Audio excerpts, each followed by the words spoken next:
Tudo bem, pessoal.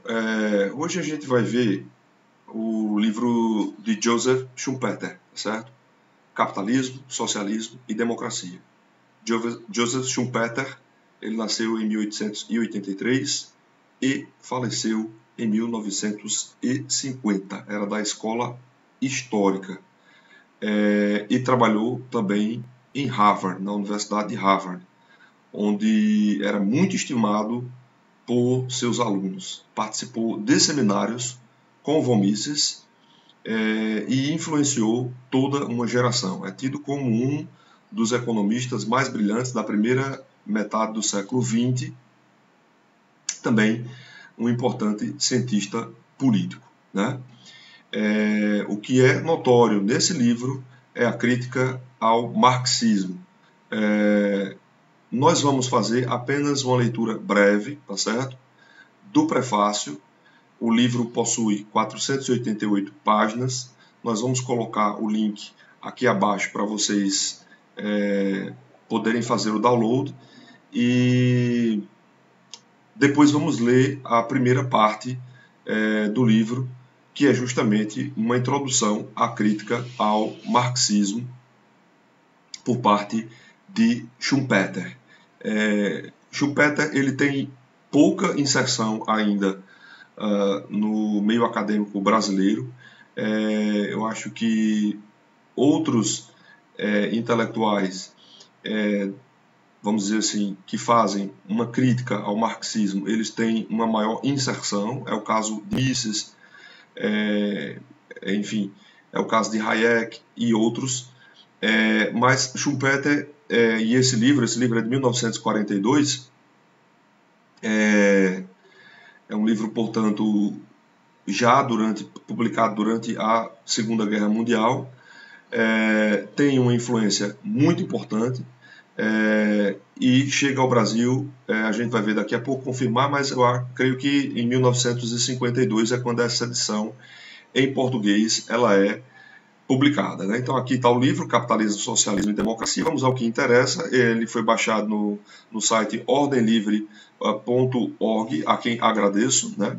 Capitalismo, Socialismo e Democracia, e foi publicado em 61, tá bom? Então não foi em 52, foi em 61 pela editora Fundo de Cultura, tá bom? A tradução em inglês: Capitalism, Socialism and Democracy, e nós temos aqui que foi baixado, portanto, nesse site ordemlivre.org, organização a quem dou os parabéns e também agradeço a disponibilidade de colocar esse livro de Schumpeter, tá certo?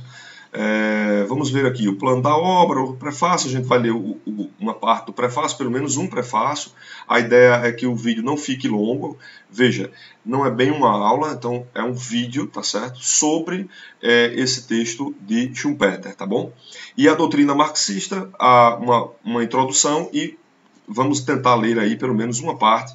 Marxista, Marx o profeta, Marx o sociólogo, Marx o economista, Marx o professor, onde ele coloca as bases da crítica ao materialismo histórico dialético e, enfim, lança suas ideias. Poderá sobreviver o capitalismo? Bom, Schumpeter já nas primeiras décadas ele nasceu, inclusive, no mesmo ano de Karl Marx, coincidentemente no mesmo ano de Karl Marx, né, e faz uma crítica, portanto, ao marxismo. Mas ele observou que essas inovações, algumas inovações tecnológicas, estavam produzindo um outro modo de produção capitalista, tá certo? Aqui vocês têm os tópicos, vocês podem ler. Será viável o socialismo? A gente poderia ler pelo menos uma parte disso aqui, né? Se tivermos tempo. O importante é que o vídeo não fique muito longo, né? Porque muitas pessoas reclamam, né? E aqui ele coloca as bases da democracia, tá bom? Ou seja, é uma nova teoria da democracia, né? Vamos ver então o primeiro prefácio da primeira edição. Este livro constitui uma tentativa de difundir em forma coerente quase 40 anos de pensamentos, observações e pesquisas sobre o socialismo. O problema da democracia forçou sua entrada no lugar em que hoje ocupa neste volume, porque verificamos ser impossível expressar as nossas opiniões sobre as relações entre a ordem socialista da sociedade e o método democrático de governo, sem uma análise um tanto longa deste último. O trabalho se tornou mais difícil do que pensamos inicialmente. Parte do material heterogêneo que fomos obrigados a reunir refletia as opiniões e experiências de um indivíduo que, em várias fases da vida, teve mais oportunidades de observação do que habitualmente têm os não socialistas, e que reagiu diante dos fatos de uma maneira não convencional.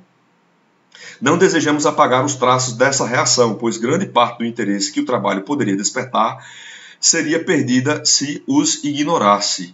Além disso, o material refletiu também o trabalho analítico de uma pessoa que, embora sempre honestamente tentando sondar os fatos sob a superfície, jamais fez dos problemas do socialismo o principal assunto das suas pesquisas profissionais por qualquer grande espaço de tempo e, por conseguinte, tem muito mais a dizer sobre certos tópicos do que sobre outros. Para não dar a impressão de que procuramos escrever um tratado bem equilibrado, julgamos melhor, avisado, agrupar nosso material em torno de 5 temas centrais. Elos e pontes entre eles foram estabelecidos, naturalmente, conseguindo-se, segundo esperamos, certa unidade sistemática de apresentação. Mas, em essência, eles são, embora não independentes, trabalhos quase autônomos de análise. A primeira parte resume, em linguagem acessível ao leigo, as nossas opiniões, o que, na verdade, vimos ensinando há algumas décadas, sobre a doutrina marxista. Prefaciar uma discussão dos principais problemas do socialismo como uma exposição do seu evangelho seria natural para qualquer marxista. Aqui está uma crítica bem direta. O evangelho porque ele acha justamente uma ideia de religião, né? O marxismo como uma seita, como religião. Mas qual será o objetivo dessa exposição no saguão de um edifício construído por um autor não marxista? Ele se posiciona justamente para servir de testemunho da importância que atribuímos a essa mensagem, uma importância completamente à parte de sua aceitação ou rejeição. Mas é a leitura algo árida. E nenhum instrumento marxista foi usado nos capítulos subsequentes. Embora os resultados das últimas partes sejam a miúde comparados com os cânones do grande pensador socialista, os leitores não interessados no marxismo podem pular para a parte 2. Na segunda parte, poderá sobreviver o capitalismo? Procuramos demonstrar que uma forma socialista de sociedade surgirá inevitavelmente da decomposição igualmente inevitável da sociedade capitalista. Muitos leitores se perguntarão por que julgamos necessária a análise tão trabalhosa e complexa para provar aquilo que se transforma rapidamente em opinião geral, até mesmo entre os conservadores.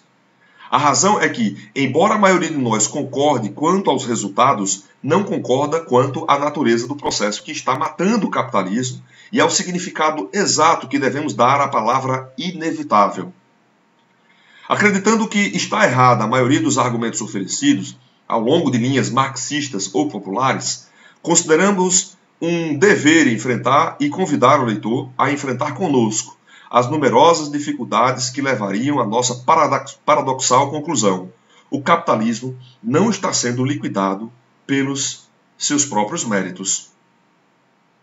Admitindo, com um pensamento que todos admitiremos, que o socialismo é uma possibilidade prática que se pode tornar imediatamente real em consequência do atual conflito, examinaremos em terceira parte o grande número de problemas que afetarão as condições nas quais a ordem socialista pode tornar-se um sucesso econômico.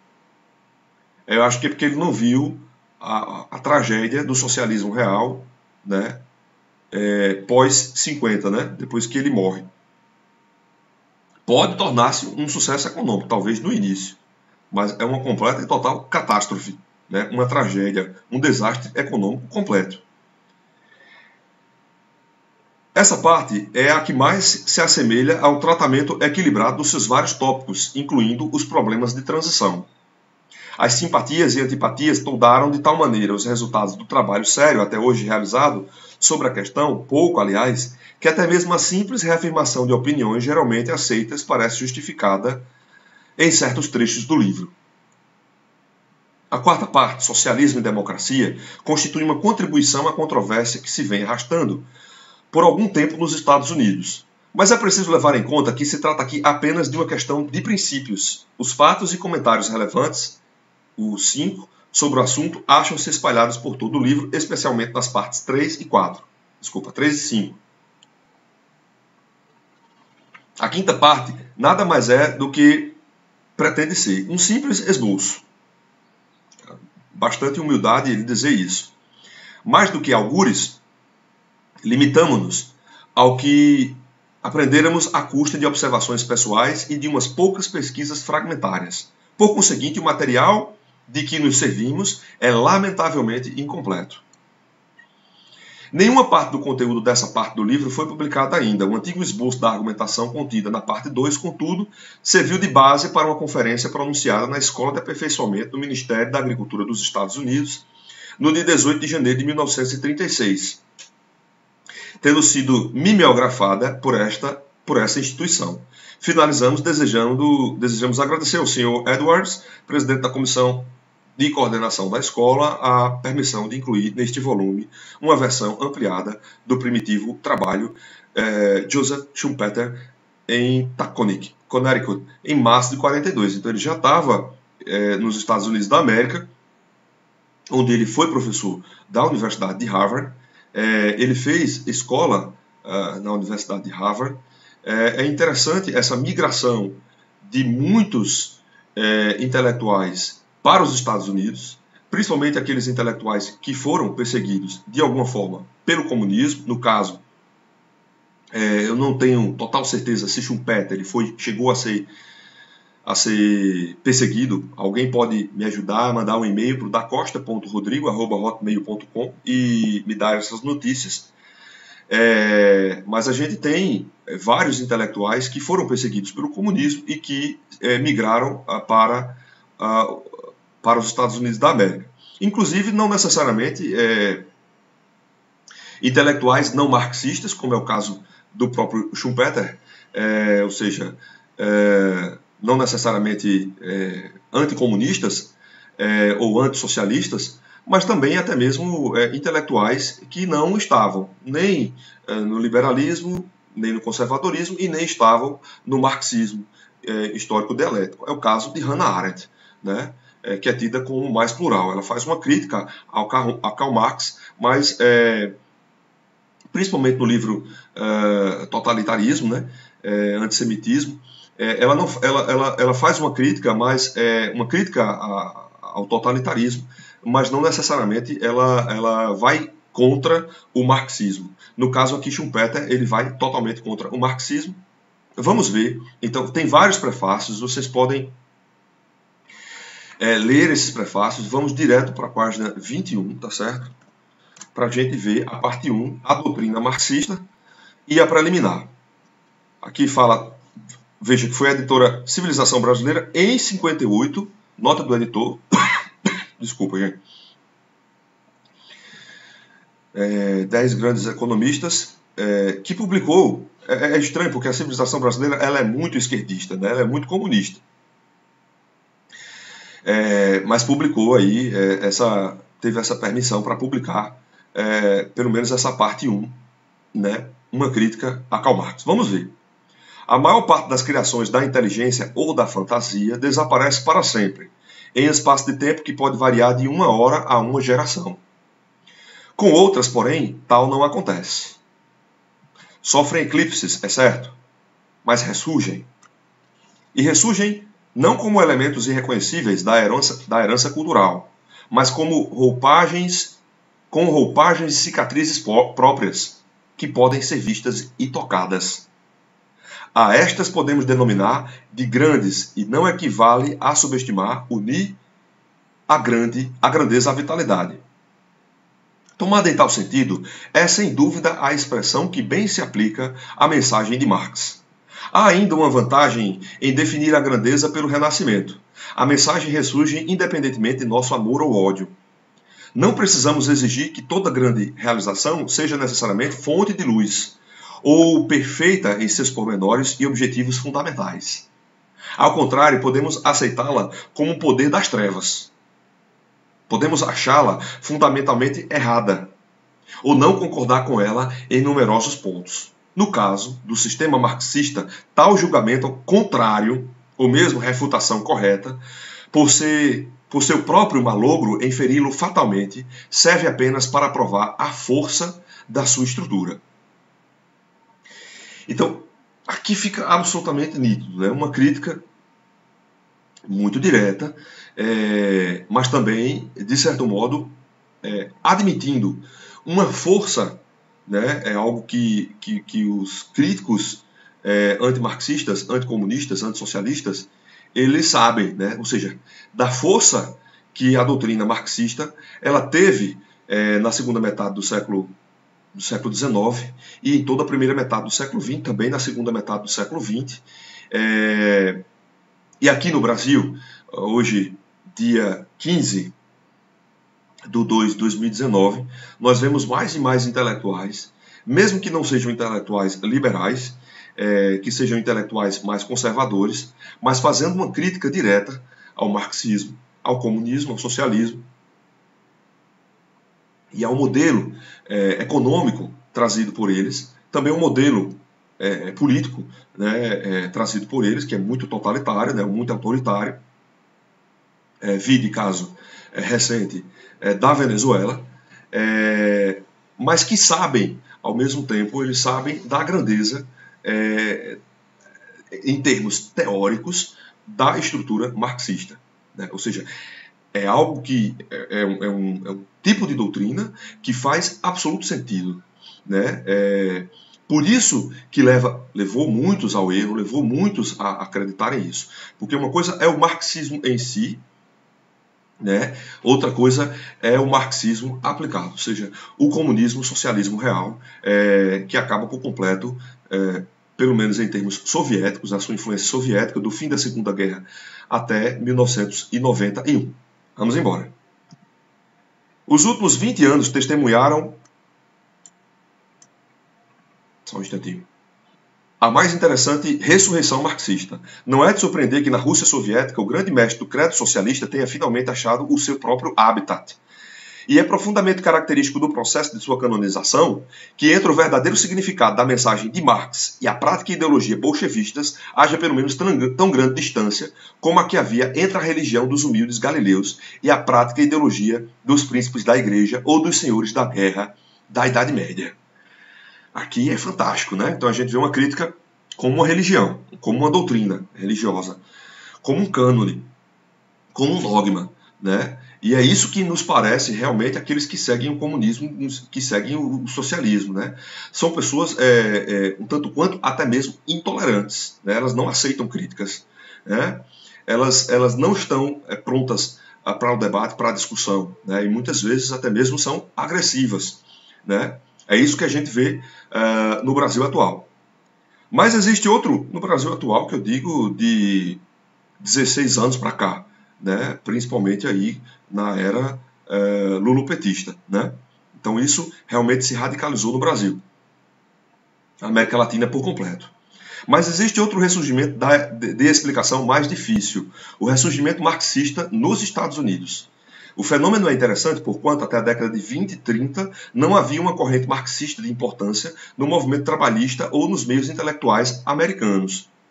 O movimento marxista existente até então sempre foi superficial, insignificante e sem consistência. Além disso, tal ressurgimento do tipo bolchevista não teve os mesmos efeitos nos países que se haviam anteriormente embebido na ideologia marxista. Na Alemanha, principalmente, que possuía tradição marxista mais forte do que outros países, pequena seita ortodoxa sempre se manteve ativa, tanto no período de êxitos socialistas do após-guerra, como no período de depressão anterior. Os líderes do pensamento socialista, porém, não somente os filiados ao Partido Social Democrático, mas também aqueles que iam muito além de seu cauteloso conservadorismo em questões práticas, demonstravam pouca vontade de voltar às velhas máximas e, enquanto reverenciavam a divindade, tomavam cuidado em mantê-la à distância e raciocinar em assuntos econômicos, exatamente da mesma forma que outros economistas. Fora da Rússia, portanto, o fenômeno americano apresenta-se isolado. Não estamos interessados em suas causas. Vale a pena, porém, observar os limites e o significado da mensagem que tantos americanos aceitaram como sua. Americanos incautos, né? Americanos que realmente não tinham uma dimensão histórica, por isso que realmente é necessário a gente ler, a gente entender, né? Vocês podem fazer isso melhor. Aqueles que têm acompanhado meu canal, aqueles que já são meus alunos, podem acompanhar melhor pelo PDF, lendo o livro por completo, que realmente é apenas uma apresentação. Aqui está a nota de rodapé número 1, tá certo? Eu não vou ler, vou passar direto para o capítulo 1, Marx, o Profeta. Aí a gente vai ver uma crítica como uma religião, ou seja, como uma seita, na verdade, né? É o que se torna o socialismo, principalmente em sua variante gramscista. Não foi por descuido que se permitiu certa analogia com o mundo da religião no título deste capítulo. Há mais do que analogia. Em certo e importante sentido, o marxismo é uma religião. Em primeiro lugar, proporciona ao crente um sistema de fins últimos que envolve o significado da vida e constitui critérios absolutos para o julgamento de acontecimentos e ações. Em segundo lugar, apresenta uma guia para tais fins, guia que implica um plano de salvação e a indicação dos males dos quais a humanidade, ou parte escolhida, será salva. Podemos acrescentar o socialismo marxista pertence ao subgrupo que promete o paraíso neste lado do mundo. De fato, se a gente for ver, por exemplo, a propaganda soviética, é de um paraíso, né? É de uma coisa paradisíaca que se assemelha até mesmo ao Jardim do Éden, né? É um pouco o que aconteceu com as propagandas lulopetistas, né? Principalmente as de 2013, chamada Grande Salto, né? Parecia que era o Brasil da perfeição, né? Um Brasil totalmente quimérico, utópico, né? Um Brasil que, na verdade, estava em sua base, se corrompendo por completo, né? E aí a gente viu o período de ultracorrupção que o Brasil passou nos últimos 16 anos. Ultracorrupção e populismo, né? Apresenta um guia para tais fins, guia que implica um plano de salvação. Isso aqui eu já li, né? Acredito que a formulação destas características por um hierólogo ensejaria classificações e comentários mais profundos sobre a essência sociológica do marxismo do que tudo quanto pudesse dizer um simples economista. A respeito, o ponto menos importante desse caráter religioso é o que explica o bom êxito do marxismo. Vamos ler o que diz. A qualidade religiosa do marxismo também explica a atitude característica dos marxistas ortodoxos para com os seus adversários. Acabei de dizer ainda agora. Para eles, como para todos os crentes de uma fé, o adversário não está unicamente em erro, mas também em pecado. A dissensão é condenada não só intelectualmente, mas também moralmente. Não pode haver desculpas, pois a mensagem já foi revelada. É interessante o período de histeria, né, anticomunista nos Estados Unidos, principalmente aí durante alguns anos, algumas décadas da Guerra Fria, né? Eu já falei sobre esse filme, é um filme fantástico, né? Uma mente brilhante, né? Realizações puramente científicas, mesmo mais perfeitas que a de Marx, não alcançariam imortalidade, no sentido histórico como a dele. Nem teriam conseguido em seu arsenal de slogans partidários. Bom, tanto a social-democracia europeia, os partidos de social-democracia europeia, têm esses slogans partidários, né? Como nas últimas décadas, né, aqui na América Latina, a gente viu muito isso, né?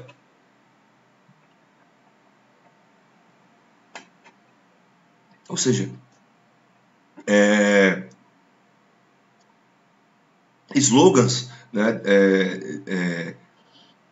de um sentido realmente inalcançável, né? Inclusive utilizando a diferenciação de classes, de raça, né? De diferenciações econômicas, né? Ou seja, aquelas pessoas que são economicamente insuficientes são utilizadas de certa maneira, né? Colocar grupos contra grupos, a gente viu muito isso, e a gente viu um Brasil extremamente dividido, né? Isso se radicalizou em 2014 e em 2015 várias propagandas da era petista já davam sinais disso. Na verdade, desde 2013, né, as propagandas que são conhecidas como o grande salto adiante, né, elas já trazem isso. Na verdade, é um ideário nazifascista, absolutamente claro, né? Eu vou colocar aqui na descrição, talvez eu até publique no meu canal, né? Porque é algo que precisa ser guardado. É algo que precisa ser guardado para que posteriormente intelectuais, alunos, possam realmente ter acesso a esse material, tá certo? E em 2015 a gente vê que isso se radicaliza, né? Essa divisão ela se radicaliza de modo bastante claro. Não se radicaliza apenas nas ideias, no campo de marketing do petismo, mas se radicaliza no mundo real, quando a gente vê a esplanada dos ministérios dividida, né? Por uma grande barreira, né? E essa divisão ela ideológica, enfim, no campo das ideias, ela se concretiza no mundo real, ou seja, a gente observou isso em 2018, absolutamente claro, né? E isso se radicalizou de uma forma realmente que precisa e merece e carece de nossa atenção, dos nossos estudos, né? Para que a gente não caia aí em anacronismos, não caia em discussões fajutas, né? Em pequenez, né? Ou seja, que é próprio da ralé política, da ralé intelectual, né? Cair realmente nesse joguete, né? Mas vamos ao que interessa, que é Schumpeter. Já estamos em 27 minutos de vídeo.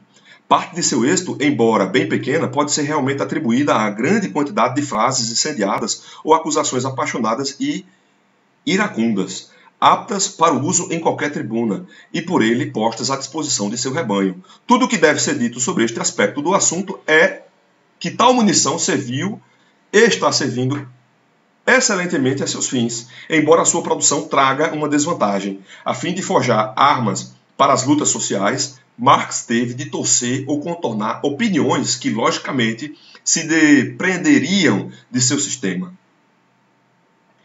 Até mesmo,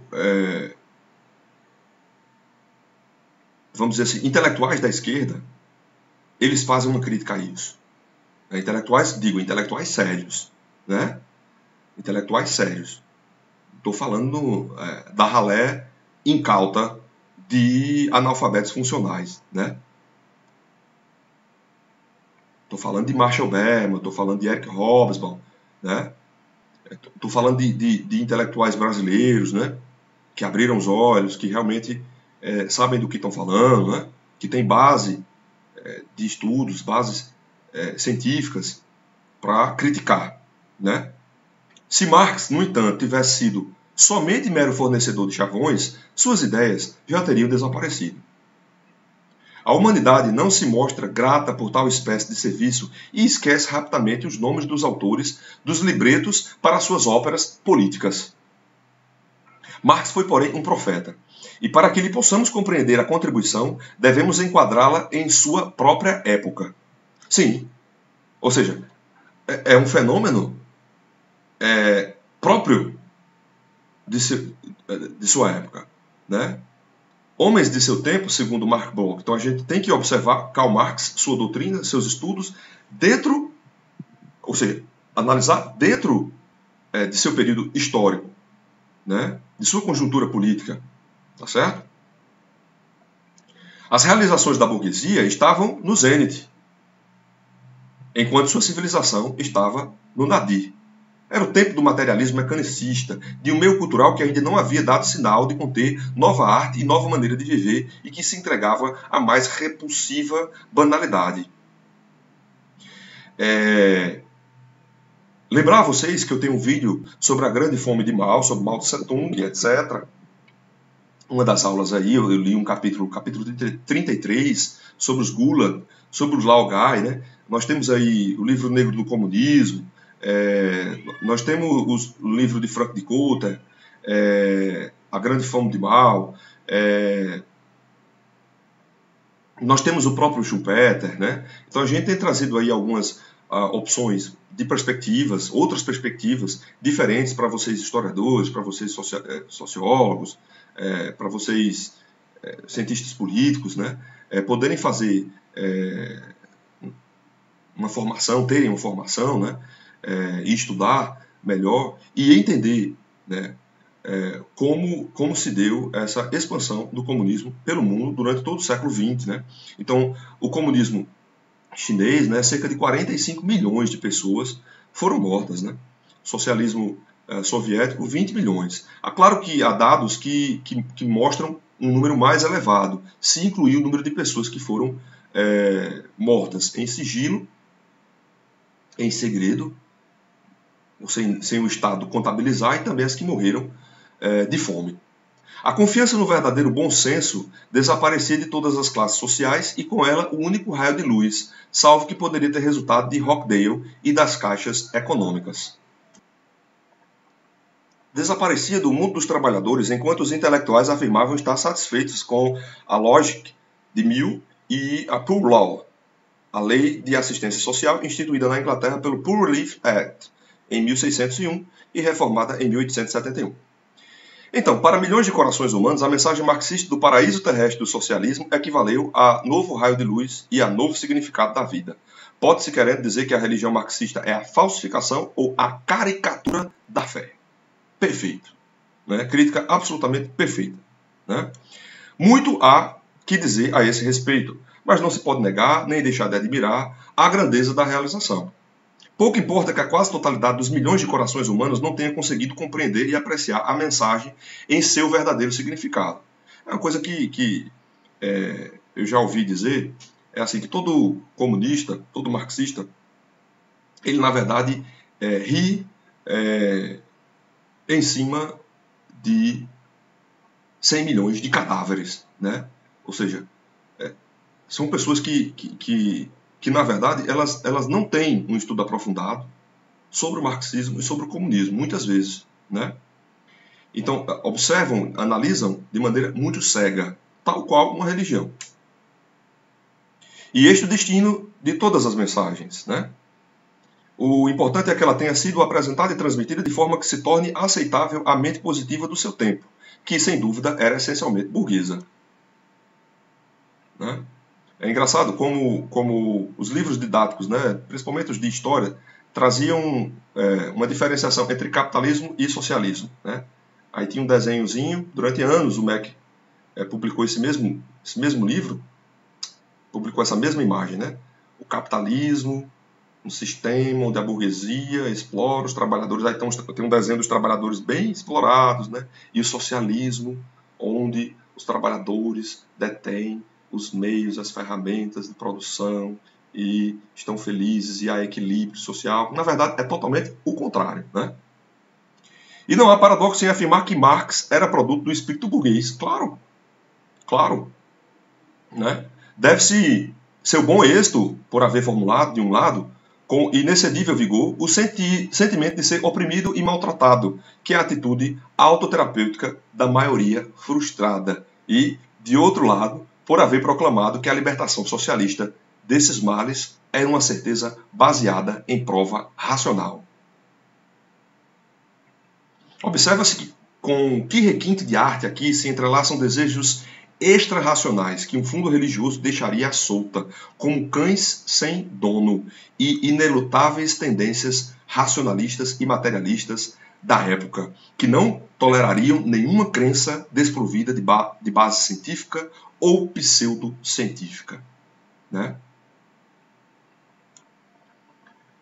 Pregar o objetivo final não seria eficaz. Analisar o processo social somente interessaria algumas centenas de especialistas. Mas pregar sob o manto da análise e analisar tendo em vista as verdadeiras necessidades foi o que conquistou adeptos apaixonados. E ainda conquista, né? Ainda conquista. A gente acabou de ver isso aqui. Tem um exemplo claro e nítido, que é a própria Venezuela, né?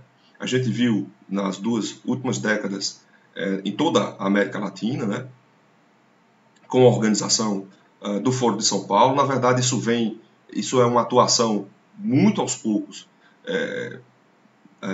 na América Latina do Partido Comunista Cubano, né?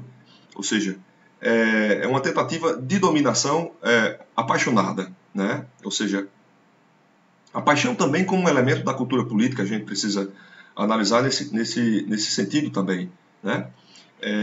Ou seja, levar as pessoas a acreditarem que essa ideologia, né, ela vai mudar o planeta, né, vai mudar o mundo, vai mudar as pessoas, vai acabar com as diferenças de classes, com as diferenças por si só entre as pessoas, né? Nós somos diferentes, né? Mas vamos embora. Note-se, porém, que isto não lhe empobrece a realização. A força pessoal e a inspiração da profecia trabalham independentes do conteúdo do credo. Isso aí a gente precisa deixar bastante claro. O intuito, a realização, ela, de fato, se nós analisarmos em termos fenomenológicos, analisarmos em termos filosóficos, desculpa, gente, nós vamos perceber que a coisa foi muito bem feita, né? Ou seja, a força pessoal e a inspiração da profecia, realmente, a gente sabe disso, né? Os próprios historiadores conservadores, os historiadores liberais, enfim, os economistas liberais, toda a intelectualidade liberal e conservadora, ela hoje em dia sabe que o marxismo ele tem um sentido, vamos dizer assim, muito bem acabado. Tanto que ele consegue realmente mobilizar as pessoas, mobilizar grupos políticos, mobilizar partidos, né, em seus delírios utópicos, né? Sem elas, nenhuma vida nova, nenhum novo significado da vida podem ser eficazmente revelados. Não é isto, porém, que nos interessa aqui. Algo deve ser dito a respeito da eficácia e exatidão da tentativa de Marx para provar a inevitabilidade do socialismo. Basta, porém, uma observação sobre o que antes mencionamos quanto à sua formulação dos sentimentos da maioria frustrada. Né? O próprio Marx, né? É um sentido até mesmo autoterapêutico. Não foi, é evidente, uma formulação verdadeira dos sentimentos reais, consistentes ou inconscientes dos mal-sucedidos. Preferimos qualificá-la de tentativa de substituição de sentimentos verdadeiros por uma falsa ou verdadeira revelação da lógica da evolução social. Assim fazendo e atribuindo às massas o seu próprio conceito de consciência de classe, Marx, sem dúvida, falsificou a verdadeira psicologia do trabalhador, centralizado no desejo de tornar-se um pequeno burguês e ser auxiliado pela força política para chegar a tal situação, mas com os ensinamentos que disseminou, enobreceu-a e ampliou-a. Marx não derramou lágrimas sentimentais sobre a beleza da ideia socialista. A ausência de sentimentalismo é por ele considerada superioridade sobre aqueles a que chamava socialistas utópicos. Também não classificou o trabalhador como herói da labuta diária, o que os burgueses tanto gostam de fazer quando tremem por seus dividendos. Sempre se conservou inteiramente liberto de qualquer tendência, tão visível em alguns dos seus adeptos, para bajular os trabalhadores. Tinha provavelmente percepção clara do que eram as massas e colocava-se muito acima delas a respeito de seus objetivos sociais.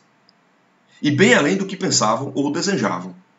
É interessante isso aqui, porque o Lenin, ele vai contra, né, os bolcheviques em geral, já depois da Revolução Russa, eles vão contra a Internacional Comunista, né?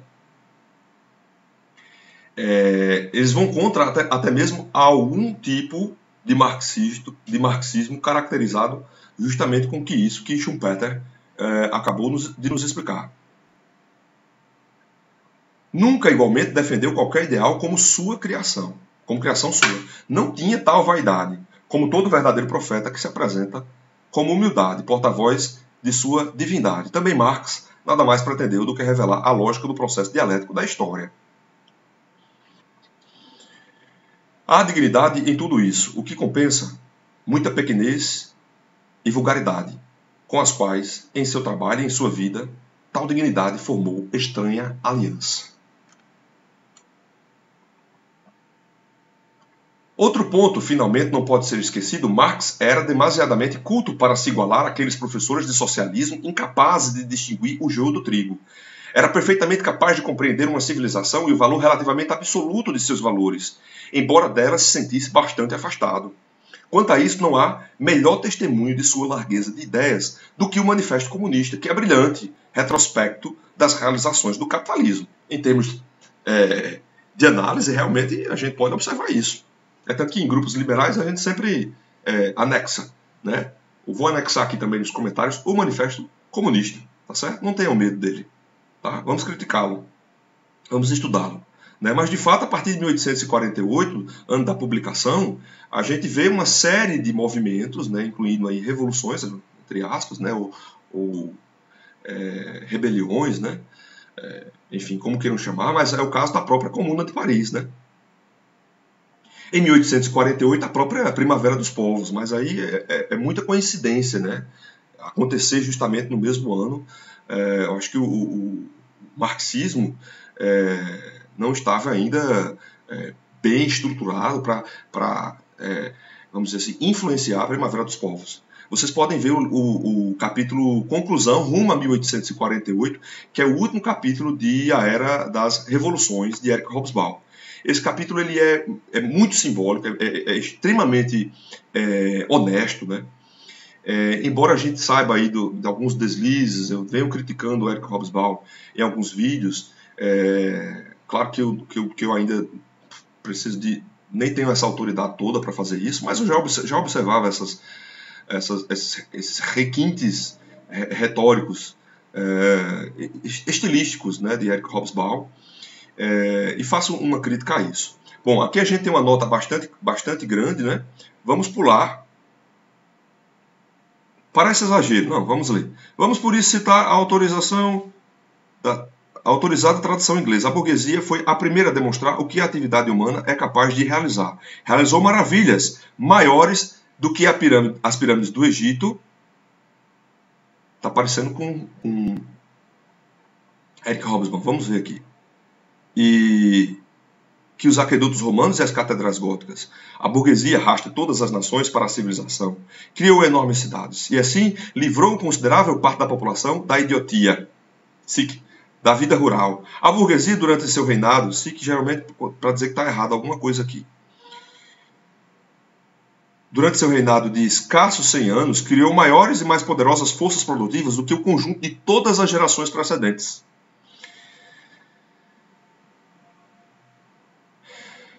Observe-se que todos os resultados referidos são atribuídos somente à burguesia, o que é mais do que muitos economistas burgueses poderiam exigir. Como vimos, o trecho acima difere completamente dos pontos de vista vulgarizados pelo marxismo atual ou das tolices de Veblen a respeito do moderno radical não marxista. E deixe-nos afirmar logo, nada mais do que isto está implícito no que diremos na segunda parte do livro com referência ao rendimento do capitalismo. Então, é honesto, né? É honesto. E é isso que realmente a burguesia realizou. Na verdade, é isso que a Revolução Industrial fez, a segunda Revolução Industrial fez, a terceira, a quarta vem fazendo. A gente tem aí, hoje em dia, o mundo em pleno desenvolvimento capitalista. Uma classe média, inclusive, muito bem desenvolvida, muito estável, como nunca antes tivemos na história da humanidade, né? Então, o capitalismo ele se desenvolveu, na verdade, ele venceu, né? Ele vence a cada momento, e as suas estruturas, na verdade, elas têm permanecido muito mais estáveis, né, do que qualquer outro sistema, né, econômico. Desculpa, gente, eu estou um pouco com alergia, mas vamos embora. Já estamos em 45 minutos de vídeo, deixa eu ver aqui, já estamos quase concluindo o capítulo 1, que era justamente o nosso objetivo, né? E mesmo anunciar para o futuro a sentença de morte do capitalismo, aí ele não foi um profeta, né? Porque o capitalismo está de pé. Marx nunca deixou de reconhecer a necessidade histórica. Esta atitude, naturalmente, supõe uma série de fatos que o próprio Marx não estaria disposto a aceitar, mas indubitavelmente se acha nela fortalecido e mais facilmente a aceita, em face da percepção da lógica orgânica das coisas, a qual sua teoria da história dá exata expressão. Para Marx, os acontecimentos sociais obedeciam a certa ordem, e embora em alguns momentos da vida tenham sido conspirador de mesa de café, sua verdadeira personalidade desprezava esse ofício inócuo, né? Marx, na verdade, ele criticava alguns mesmo dos socialistas, né? É o caso dos socialistas utópicos. Os comunistas atuais, principalmente os brasileiros, eles são absolutamente fracos, né? Mesmo os militantes, aqueles que não são, vamos dizer assim, não têm uma formação na intelectualidade marxista, vamos dizer assim, aqueles que são mais militantes, eles são extremamente fracos, pueris em suas análises, né? Envergonhariam até mesmo comunistas como Luiz Carlos Prestes, né? Envergonhariam aqueles homens intelectuais mais de dentro do Partido Comunista Brasileiro, né? Pela extrema fragilidade, fraqueza, não somente de seus posicionamentos políticos, de seus pensamentos, a falta de autocrítica com relação aos últimos 16 anos da era lulopetista, né? Mas a fraqueza mesma do seu próprio caráter, né? A fraqueza mesma de suas próprias posições pessoais. São pessoas extremamente ridículas. Não tinha, pelo socialismo, a obsessão que anula os outros matizes da vida e cria ódios e desprezo, doentios e estúpidos, a outras civilizações. E há, em mais de um sentido, justificativa para o título reclamado por seu tipo de pensamento e determinismo socialista, ligados entre si pela força de sua posição fundamental, socialismo científico. Vamos ver aqui só um iniciozinho, Marx, sociólogo, vamos ver só esse primeiro parágrafo para dar 50 minutos de vídeo, né? Devemos dizer algo que provocará objeções por parte dos adeptos do marxismo. Naturalmente, não lhes agrada a análise fria daquilo que tem como fonte de verdade, mas o que mais os desgosta é ver a obra do mestre dividida. Acabei de dizer isso, né? Imagina o comunismo, o socialismo e o New Left atual, né? Da América Latina e também da Europa,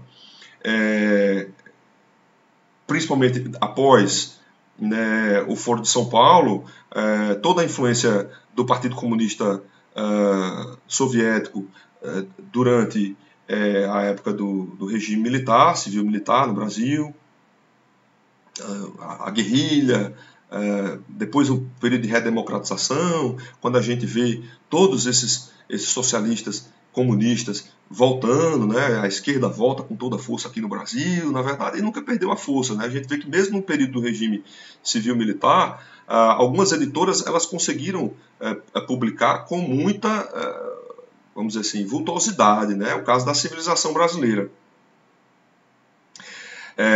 Mas essa esquerda que esteve aí e que se desenvolveu no Foro de São Paulo com grande força e apoio do Partido Comunista Cubano, né, de Fidel e também de Hugo Chávez, Maduro e etc. Toda essa gente, né, na Argentina, na Bolívia, enfim, no Equador, a gente viu uma América Latina totalmente tomada, né, pelas ideias de esquerda. E suas partes, analisadas uma a uma, julgam que, assim fazendo, revela o burguês incapacidade de perceber o esplendor do todo, cujas partes se complementam e esclarecem entre si de tal maneira que o verdadeiro significado desaparece tão logo qualquer parte ou aspecto seja considerado isolado. Não podemos, porém, proceder diferentemente. Cometendo o crime de considerar o sociólogo existente em Marx apenas o temos visto como profeta. Não desejamos negar um profeta fraco, né, inclusive. Nem a presença de uma unidade de visão social que consegue dar, em certa medida, unidade analítica à sua obra e, mais ainda, aparência de unidade. Nem o fato de que qualquer parte da obra, embora intrinsecamente independente, tenha sido relacionada pelo autor a todas as demais. Apesar de tudo, existe suficiente independência em cada província de tão vasto reinado. Pode, pois, o estudioso aceitar os frutos do trabalho de uma delas, ao mesmo tempo que rejeitar os de outra. Assim procedendo, perde-se boa dose do encanto da fé. Mas ganha-se alguma coisa, salvando verdades importantes que são, por si sós, muito mais valiosas do que seriam se ligadas a destroços sem valor. Então, assim, nós percebemos o estilo de Schumpeter, nós observamos de maneira absolutamente clara, né, o antimarxismo, né, o antissocialismo, o anticomunismo característico de Joseph Schumpeter. É um autor extremamente importante, é um dos economistas mais importantes, né? um dos intelectuais mais importantes da primeira metade do século XX. Nasceu coincidentemente, salvo engano,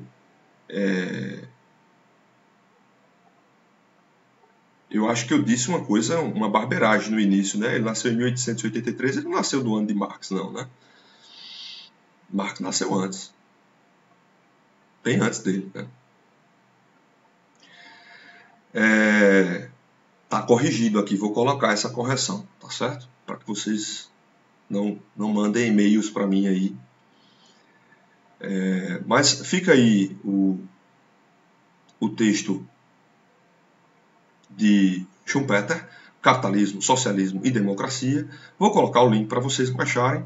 Aqueles que estão gostando do canal, se inscrevam, deixem o like, né?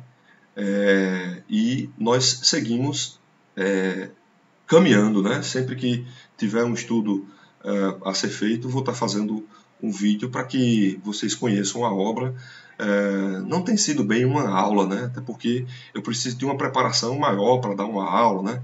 Eu já fiz isso, alguns vídeos, mas realmente eu preciso de estar na minha biblioteca, eu preciso de maior preparação para fazer esses vídeos.